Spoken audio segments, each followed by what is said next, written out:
General, Yes, sir. the allegations, you will agree, made by Nagy, Mlochwa, and also the one referenced by Honorable Wessels, this chap Thomas. Those allegations, they are serious. They involve assault, kidnapping. But your response, that's why I'm asking you this question, is a response in respect of all three of them. They come from IPID, the charges, and you must correct me if I'm wrong, but my sense is that there's some kind of a conspiracy within IPID against you in particular. And perhaps taking it a bit further, that it may be inspired by McBride. So can one, as someone, I think, put a question to the National Commissioner yesterday, that is it true that SAPS is still ruled from the grave by Minister Taylor? Is it a case that the same applies to IPID and McBride, that despite him being out of the system, I think since 2020, that he still looms large within IPID? I cannot remember the name of the other people that you mentioned. I remember the case Nangi. I don't know who said. Mlochwa. Mlochwa. You spoke about it a lot today. Yeah, it is Mlochwa. And you responded. And today, Thomas, the one that was mentioned by Honorable Wessel. Oh, the one of kidnapping. Yes. Okay, who's the third one? No, those three: Thomas, Nagy, and Mlochwa. Oh, okay. If you are making reference to those, I cannot blame IPID. These are private individuals that approach the police station to open cases against what they perceive to have been the abuse of power by the police. Yes. So when those cases are opened, the IPID must be informed by the very same police, because that's what the law says. So if IPID takes over those dockets, they did not initiate those things. They are referred to them by the SAPS. So you can't blame IPID for being in position of such.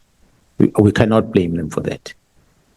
Where IPID gets to be blamed is when they initiate cases themselves, or the complaint that came to them, they are hiding. One of them is the Mpangeni matter, that they wrote me a letter and said it's a minister. The following week, they wrote me another letter that said it's not a minister. That begins to be question marks on IPID. To date, they've not finalized that investigation, by the way, of Mpangeni.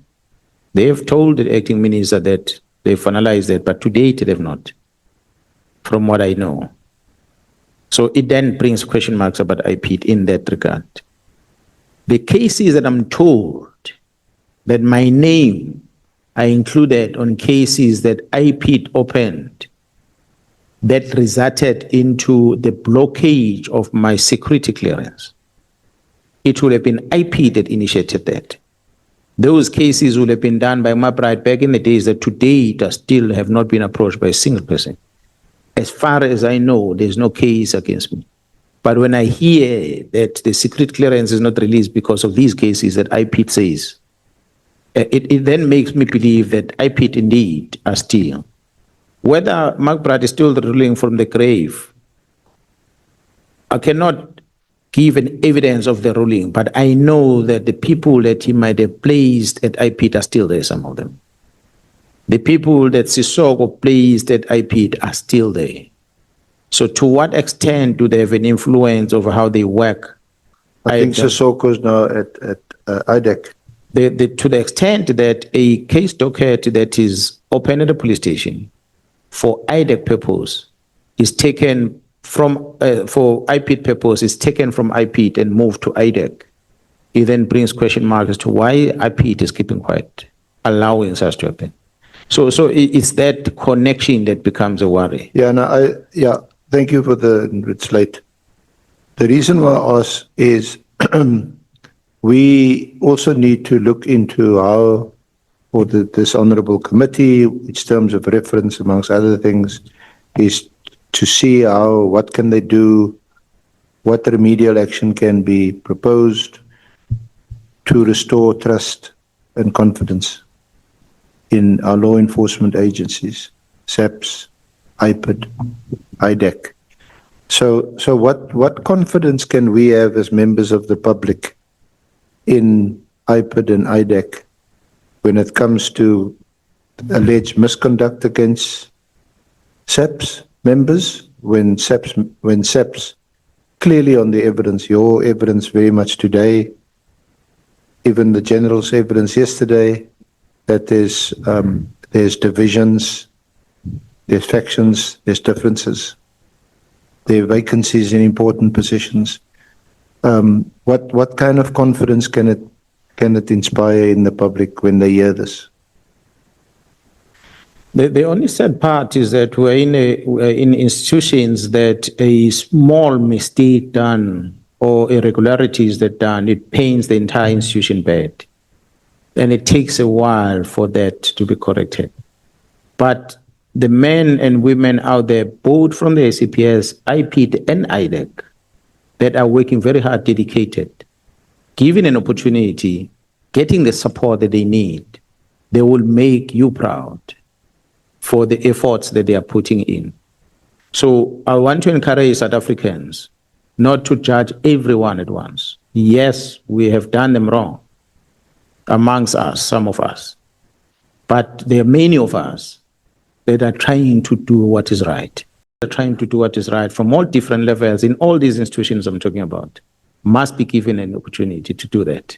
So when you see the figures of crime stats being released and the picture that we see in the country, when you get briefing from time to time about the state of policing, the people being arrested, the court processes, the number of people who've been taken into correctional services, it should give you courage that the wheels of justice are indeed moving. There are men and women that are doing that which is supposed to be done. Because if they were not, the likelihood is that the prison would be empty. And to the extent that the prison are full, it's an indication that something is happening. We have good judges, presiding officers that are convicting people. We have good prosecutors that are making sure that we have successful prosecution. We have good police officers that are finalizing their investigations ethically and they present good cases in court. Both IP, IDEC, and the SAPS. But the bad apples remain, like any other institutions. We must together work towards cleaning that. The public must be involved. So let me then end on a positive note. My next question may have attracted a negative response. Thank you. Thank you. Thank you so much, Advocate Aranse. Thank you so much, General Nkwanas. Can we start, Honorable Sangwana?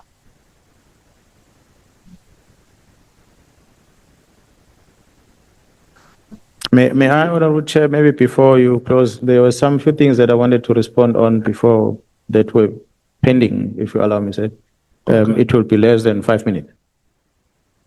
One of them was the issues of the person that was said to be a private investigator. We did respond to that. That is Rashad Ismail. That name was given already. The issue of Sergeant Mlotro, I think I've responded to that. There's no case open in Cape Town.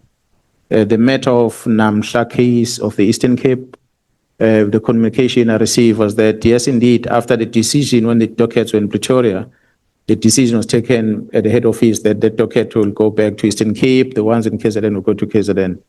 But the National Commission looks like the family had complained about the progress on that investigation. National Commission has taken a decision that the docket will then go back to the PKTT. So I'm sure the status on that would be provided.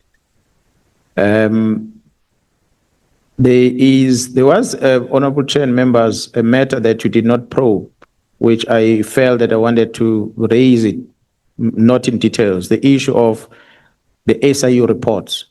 SIU they keep on giving reports, and some of them that were given, which the members start touching on, not directly, about the PPEs, these personal protective equipment that were bought during the COVID-19. I think Gerald Vuma came here and spoke about those. It is my understanding that SIU had issued a report. I don't know if it's SIU, but there was an investigation that was conducted that implicate both the police supply chain and Treasury. And to some degree, it looks like Gerald Fani was the head of procurement at the National Treasury. And that came to the police. That played a role at the time when these PPE issues came into light. I'm not sure to what extent has that been implemented. I know of the SIU report, it was presented to all members, which was called 9/11. The SIU report that indicated the irregularities with the procurement of the police headquarters, which is Vacha's building in Pretoria. It is that SIU report that influenced the purchase of the telecom towers. I was the person charged with the responsibility of procuring telecom towers. I have never been asked about the telecom towers. I just heard the talks that were happening here. We bought it through Public Works. We are not the primary to buy. We are looking for facilities. Treasury was approached by Public Works because Telkom are making the space available. Treasury said, the place is too big for us. We must share with SARS. SARS refused to move. And then there were other departments that could be accommodated. Treasury said, no, we don't share with anyone else except SARS. So Treasury remained in what was called at the time, I don't know now, it was called the most expensive lease of government that we had in Pretoria. But they continue staying in that building. And as a result, Public Works approached the police, and the police came there. We said, our needs are bigger than this facility. However, we will do with this facility to ease the lease budget. At that time, our lease budget was sitting at 1.5 billion rand. And we were paying, not renting to own. We were just dishing out the money, making people rich with nothing in return. And so we then decided to agree with Public Works that we're going to take the building. We had to pay deposit, which we did. And towards the end of the year, we paid another balance and we got the building secured. When we bought that building, honorable chair members, it was, as you see, this chamber, furniture, carpet, cameras, lights, everything as this. Only thing we did was to come with cabling, electronic equipment for our computers. We plugged it in. The only thing that Telkom was supposed to do in Public Works was to fix the aircon system that they've switched off because it was a central system. They were going to pay 20 million rand to get that fixed themselves. That was part of the deal. Then Public Works were supposed to employ a space planner to allocate spaces of offices to the staff that are coming from other buildings. That was the project. I left that project like that. I went to HRT. The CFO at the time, Gerald Skede, took that file. He kept it in a safe. There was no movement from that day. Then the building was then vandalized. More things were stolen in the building. The furniture that was there was stolen. There was equipment in the gym that is even bigger than what we have in some of these gyms that we know. That was in that building. That building was that good for the police to occupy, but it was frustrated by our own members who were against us moving out of our lease buildings. And it was frustrated by members from Public Works who made sure that we don't go in there. So that delay caused that building to be vandalized. And later, when they started talking about the renovations and so forth, it was after effect. Today, we hear about the structural issues of the building that is not safe. I don't know how many years that building has been standing there. It's been standing for years. Suddenly, when the police must move in, it's got structural defect. It's going to collapse. It's dangerous. I'd like to put it here before this ad hoc committee that that building, it's something that need to be investigated, the entire lease portfolio of the police. must be investigated. I believe over R1 billion spent in a building that today stands as a white elephant cannot just go unchallenged like that. We were involved. We must be held to account for that. Because I'm one of them. But nobody bothers to involve me in that because I was there when this whole project started. But I don't know what happened thereafter. Nobody bothers to talk to me about it. So but in closing, is to say that when the SIU reports are produced, we might need to be checking to what extent are these reports being followed, be it Tembisa Hospital or many other things. They point to the wrong, but they're not an investigation arm of government, so they don't enforce whatever the recommendations they put in place. So that's what I thought I must highlight here, Chair. I would have wanted to talk more about these telecom towers, but I cannot. Maybe as a summary from my side, I must thank all the members. I remain a civil servant, not a politician. You are all leaders, and I appreciate the role that you play in society. You lead us, guide us, and make us to account where we have to account. You represent the people of South Africa. We are employed to service the people of South Africa. So hold us accountable for what we're supposed to do, but also give us guidance and support where we need. When we point out deficiencies in our system, help us to change that. If it's legislation, help us to change that. If it's a policy, help us to change that. And if we can all work in working together like that, I'm sure we can achieve a lot. There is so many wrong in our country. What we did was not to undermine any of the leaders, deliberately or otherwise, was to point out the systematic failures. And we've said there earlier, some of the parliamentarians, politicians, they themselves fall victim. We still believe Minister Mkhunu is a victim of the members of the police that made him to do things that he ended up doing. That brings us here today. Thank you so much, Chair. Thank you so much, General. Chief Whip. No, Chair, thank you very much. I think first and foremost, we must convey our appreciation to you as a chair of the ad hoc committee. I have no doubt in my mind that this has been a very difficult journey. We started at a time when I suppose some among us may have doubts about the extent to which all of us will be committed to a genuine undertaking to search for the truth. But I think time since we began up to today has to a very large extent exonerated all of us. And I think it's important. One must also thank the colleagues. Of course, we still have a big responsibility led by our legal team to put together a report with a set of recommendations that are practically implementable. But I think it has been a very good lesson, Chairperson. We have every reason to be proud of the work we've done. We could not have met everybody we wanted to meet, but I think the ground we've covered is sufficient for us to make an informed contribution for Parliament to consider. Thank you very much. Thank you so much, Chief Whip. Honorable Nomvalo. Thank you very much, Chair. Chair, we want to extend our heartfelt appreciation to you. And when we say to you, we are not exaggerating. We are saying this from the bottom of our heart. For your leadership, the leadership that you have provided here. This has not been an easy platform. It has been a dynamic platform because it consists of members who come from different organizations.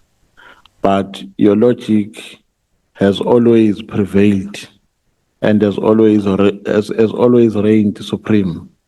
Even during difficult times, you have been a glue. We've never felt that you are the chair of the ANC. We felt that you are the chair of the committee, not a chair of a particular political party. So for your leadership, Chairperson, we commend you, and we want to give assurance that there's so much that we have learned from this committee. Within the very, I won't say it has been a short period because we started last year, I think in August, but we have learned so much. We have learned collectivism. We have learned a new challenge, and we believe that we have done justice to South Africans by rising to the challenge. We also want to thank members of this committee for rising to the occasion and for treating this committee as a convergence of ideas. We also want to thank witnesses who have appeared.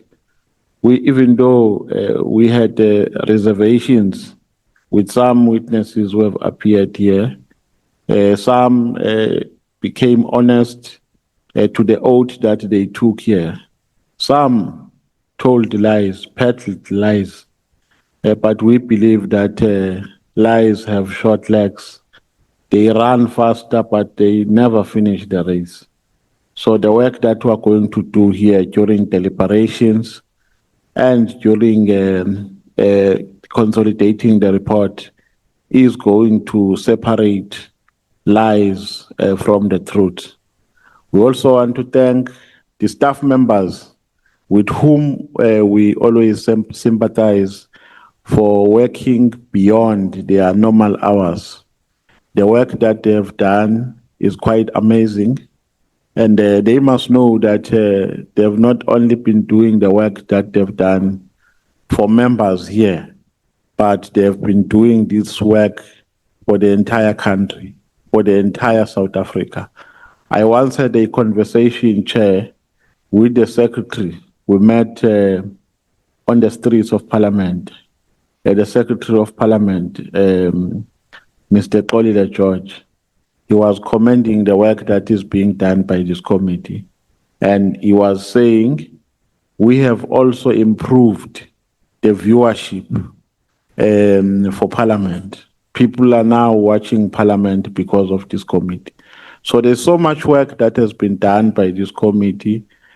People are now having a renewed sense of hope because people had lost confidence in Parliament because it appeared to be a ceremonial reign which pursues a certain political and factional interest. But because of dynamism and impartiality and objectivity that we have displayed here, the hopes of the people of South Africa have been renewed. We also want to thank our organization, the MK Party, for giving us an opportunity to represent it here, and members of the MK Party at large for giving us support that they've given to us. We believe that even though we're human beings, we might have committed mistakes here and there, but we have done everything in our power to represent their views and their aspirations. Thank you very much.